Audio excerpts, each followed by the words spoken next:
খারাপ লেগেছে না খারাপ লাগলে সেদিন আপনার ঢুকেন না এখন আপনি ঢুকেন না। আমি যখন আমি তার পাবলিক স্পেয়ারে স্পেস দিচ্ছি দুই জিনিস না শোনেন দুই উনি মাঝখানে কথা বলেন ওনারা বলতে বলেন ওনারা সংসদে এটা করে ওনারা সংসদে শেষ করি তারপরে ওনারা সংসদে এটা করে একটু পরে প্ল্যাকার্ড বের করতে পারে। প্রথম অধিবেশনে সভাপতিত্ব কে করবে? প্রথম অধিবেশনে এই দুজন না থাকলে পরে সভাপতিত্ব কে করবে? নতুন স্পিকার নির্বাচিত করে তাকে সভাপতি করতে দেওয়া হয়েছে। হ্যাঁ এতে কোনো অসুবিধা হয় নাই, কারণ স্পিকার নাই আর ডেপুটি স্পিকার জেলখানায়। একই কারণে যে কারণে উনি শপথ গ্রহণের জন্য আসতে পারেন নাই, শপথ নেওয়ানোর জন্য, সে একই কারণে সভাপতিত্ব করতে আসতে পারেন নাই। এটা নিয়ে টেলিভিশনে জটিলতা তৈরি করলে টিআরপি বাড়ে, এছাড়া কিছু লাভ না। কিন্তু অবশ্যই এই জায়গায় একটা স্ববিরোধী যুক্তি হয়েছে, সেটা হচ্ছে যে ফ্যাসিবাদ তাকে নির্বাচিত করেছে স্পিকার, সে কারণে তাকে আনি নাই। তাহলে একই ঘটনা ঘটবে প্রেসিডেন্টের বেলায়ও, তাহলে প্রেসিডেন্ট কেন আসলো? এটা সে রাইটফুলি পয়েন্ট করেছে। কিন্তু এখানেও স্ববিরোধিতা হচ্ছে। তাদের দুজন উপদেষ্টা, একজন যিনি তাদের দলের সভাপতি, তিনি যখন শপথ নিয়েছিলেন সেদিন ফ্যাসিবাদের কাছে শপথ নিতে তাদের খারাপ লাগে নাই। সেদিন মনে হয়েছে শপথ নেওয়াইলে উনি ভালো। অথবা খারাপ লেগেছে না খারাপ লাগলে সেদিন আপনার ঢুকেন না এখন আপনি ঢুকেন না। আমি যখন আমি তার পাবলিক স্পেয়ারে স্পেস দিচ্ছি দুই জিনিস না শোনেন দুইটাই পাবলিক স্পেয়ার। আপনি আসেন আমাকে শেষ করতে দেন। আপনি তখন বলেছেন আপনি এখানে কথা বলেন না। প্রেসিডেন্ট যখনই কোনো কিছু করেন এটা পাবলিক স্ফিয়ার, কেননা প্রেসিডেন্ট একজন পাবলিক প্রেসিডেন্ট।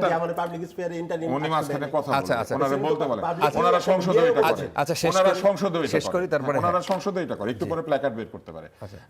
আসেন আমরা নিয়ে আসেন আসেন আমরা কথা বলা যায় না, ওই দিন তো আমরা প্রথমে দেখি নাই যে আমরা কথা বলি। না না আমরা কথা বলি।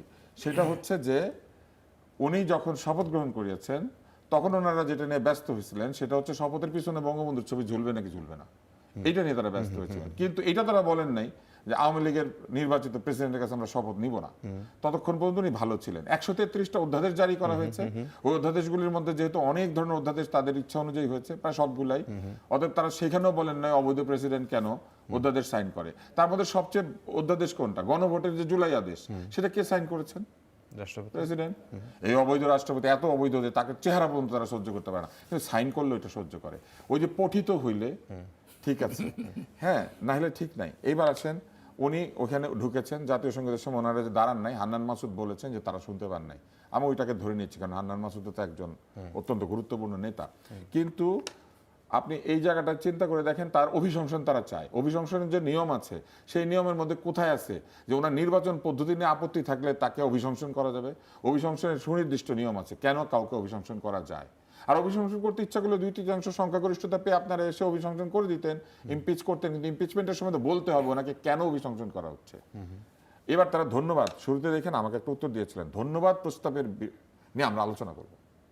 যে জিনিস আপনি শোনেন নাই সেই জিনিসের ধন্যবাদ ঠিক হলো না ভুল হলো আপনি কিভাবে বুঝবেন?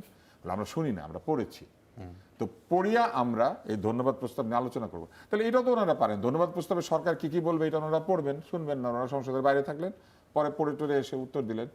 মূল বিষয় হচ্ছে ধন্যবাদ প্রস্তাবটা কাকে? রাষ্ট্রপতিকে। কেন? ওনার ভাষণের জন্য। ওনার ভাষণটা কে তৈরি করে দিয়েছে? সরকার তৈরি করে দিয়েছে। সরকারের তৈরি করা ধন্যবাদ প্রস্তাব ভাষণে আবার সরকার ধন্যবাদও দেয়। এই কাণ্ডটা কে করেছেন? শেখ হাসিনা। শেখ হাসিনা কি করেছিলেন? আব্দুর রহমান বিশ্বাস বক্তৃতা দিবে, ফলে যদি উল্টাপাল্টা বলে এই জন্য আইন বানিয়ে ফেলেছিল শুরুতেই যে প্রেসিডেন্টের লিখিত বক্তৃতা মন্ত্রী পরিষদ অনুমোদন করবে। তাহলে মন্ত্রী পরিষদ হচ্ছে প্রেসিডেন্টের বক্তৃতার সম্পাদক মন্ডলী, তারা ভালো করে দেখে দেয় কোনটা বলবে কোনটা বলবে না, আদতে লিখেই দেয়। তো অতএব বিএনপি অবস্থাটা চিন্তা করেন এখন ওই আইনের কারণে নিজেদের লিখে দেওয়া প্রস্তাবকেই নিজেদেরকে ধন্যবাদ দিতে হচ্ছে, কারণ আইন ওইটা করেছে। এবং এই কাণ্ডটা আওয়ামী লীগও করতো, নিজেদের লিখে দেওয়া প্রস্তাবই তারা ধন্যবাদ দিত, কিন্তু তাতে তাদের খুব একটা খারাপ লাগতো না, কারণ প্রেসিডেন্ট তো তারাই বানিয়েছে, অতএব তারা এটা নিয়ে মন খারাপ করতো না।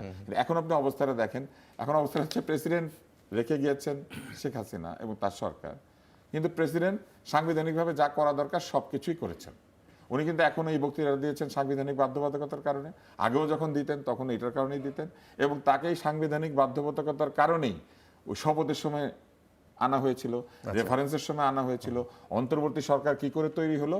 বলা হলো প্রেসিডেন্ট 106 ধারায় রেফারেন্স চেয়ে এই অন্তর্বর্তী সরকার তৈরি করেছে। মানে প্রেসিডেন্ট যখন আদালতের কাছে রেফারেন্স চায় ডক্টর ইউনূসকে প্রধান উপদেষ্টা বানানোর জন্য, তখন উনি ঠিক আছে, তখন উনি ফ্যাসিবাদের দোষণ না, কারণ ইউনূস সাহেব উপদেষ্টা হবেন। আপনি আর আমি হইলে তখন কিন্তু আবার দোষর হয়ে যেত, কারণ আমাদের দুজনকে ওনাদের পছন্দ না, ইউনূস সাহেবকে পছন্দ। ওনাদের পছন্দের সাথে যেটা যেটা মিলে ওইটা ঠিক আছে, যেটা যেটা মিলে না সেটা ফ্যাসিবাদী, সেটা দোসর, সেটা ট্যাগ, সেটা কালচারাল ফ্যাসিস্ট, সেটা গণমাধ্যম ফ্যাসিস্ট। ফ্যাসিস্ট শব্দটাকে ওনারা বেশ একটা সুন্দর জায়গায় নিয়ে গেছেন। এখন দেখলে মনে হবে যে আপনিও ফ্যাসিস্ট, আমিও ফ্যাসিস্ট, সবাই ফ্যাসিস্ট, খালি ওনারা ছাড়া ওনারা কেউ ফ্যাসিস্ট না। কিন্তু ওনাদের দলের মধ্যে এমন লোক আছে যারা ফ্যাসিস্টদের প্রধানতম ব্যক্তির জন্য বক্তৃতা দিয়েছেন, এবং সেই বক্তৃতা আবার তাদের খারাপ লাগে না। ওই বক্তৃতার জন্য ওনারা বলেন না যে তুমি যে এত সুন্দর বক্তৃতা দিয়েছিলে, এইভাবে দিয়েছিলে, সেজন্য তুমি ফ্যাসিস্ট। কি বলে জানেন? তখন দিতে বাধ্য হয়েছিল। অন্যরা করলে বাধ্য হয় না, ওনারা করলে বাধ্য হয়। ওনাদের সমস্ত কিছু হচ্ছে সুবিধাজনক, যেটা এটাকে বলে আর্গুমেন্ট অফ কনভিনিয়েন্স, সুবিধার যুক্তি। যে যুক্তি যেখানে সুবিধা পাওয়া যায়